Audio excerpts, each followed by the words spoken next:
Bonjour, bonsoir, chers frères et sœurs. Je suis votre frère Jadil qui vous fait passer ce message que j'ai reçu par la grâce du Seigneur. Le Seigneur, à chaque instant, il me fait grâce pour me faire voir comment il vient récupérer son Église. Dans des songes, je peux voir le Seigneur Jésus-Christ venir dans toute sa gloire, prendre son Église, ceux qui sont prêts, les chrétiens qui sont prêts. En d'autres songes, il m'envoie ses messagers pour me dire que soyez prêts, le Seigneur Jésus-Christ vient bientôt. Dans d'autres songes, il vient me dire qu'il a besoin d'une repentance sincère, que tu sois pasteur, que tu sois évangéliste, que tu sois diacre, que tu sois chanteur, qui que tu sois. Le Seigneur a besoin d'une repentance sincère pour ne pas être laissé ce jour-là quand il viendra récupérer les siens. Mais aujourd'hui, je vais vous parler d'un songe qui m'est vraiment particulier, car c'est pour la première fois que le Seigneur me fait vivre cette expérience. Dans le songe, le Seigneur m'a montré qu'il était venu récupérer son Église et que moi je faisais partie de ceux qui sont restés. Je vous rassure mes frères et sœurs, ça ne sera pas facile pour ceux qui vont rester. Car j'ai vu une technologie avancée, mise en place pour rechercher les chrétiens qui sont restés.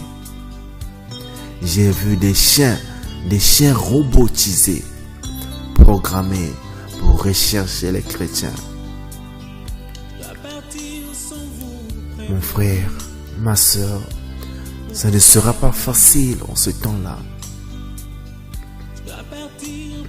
Car tu ne peux rien acheter, ni rien vendre si tu n'acceptes pas la marque de la bête. Et les chrétiens seront traqués pour leur forcer cette marque. Tu peux te cacher dans ta maison 1 semaine, 2 semaines, 3 semaines, 1 mois. Il y aura toujours un jour où tu auras faim. Tu chercheras quelque chose à manger. Imagine encore que tu te trouves dans un pays où il fait très froid. Là où la température descend jusqu'à -15, -20, -30 degrés. Tu n'as pas le chauffage dans ta maison. Tu n'as pas des habits chauds. Comment tu vas survivre, mon frère, ma soeur? Certainement tu sortiras. Tu iras dans la rue pour chercher des habits chauds, pour chercher de quoi te nourrir. Et si on t'attrapait, je vous rassure mes frères et sœurs, ça ne sera pas que si on t'attrape, on te tue facilement. Non, c'est trop facile. Ça ne se fera pas comme ça. Détrompez-vous. Si on t'attrape, on te dit de renier Jésus-Christ. Si tu ne le renies pas, on te coupera le pied. On coupe ton pied, tu pleures, tu gémis, tu cries. On te dit, renie le Seigneur Jésus-Christ et on te soigne tout de suite. Tu ne renies pas, on te coupe encore la main. On te laisse souffrir.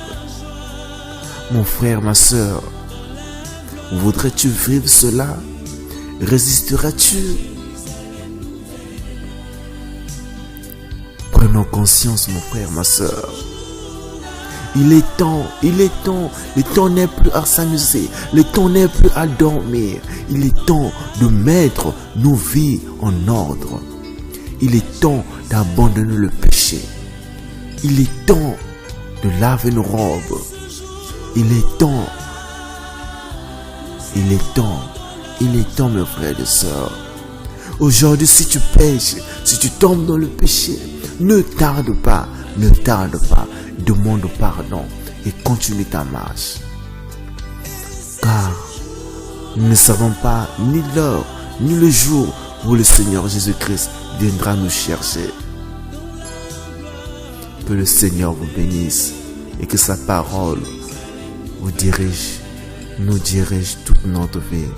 Que son Saint-Esprit agisse puissamment dans la vie de tout un chacun. Merci beaucoup.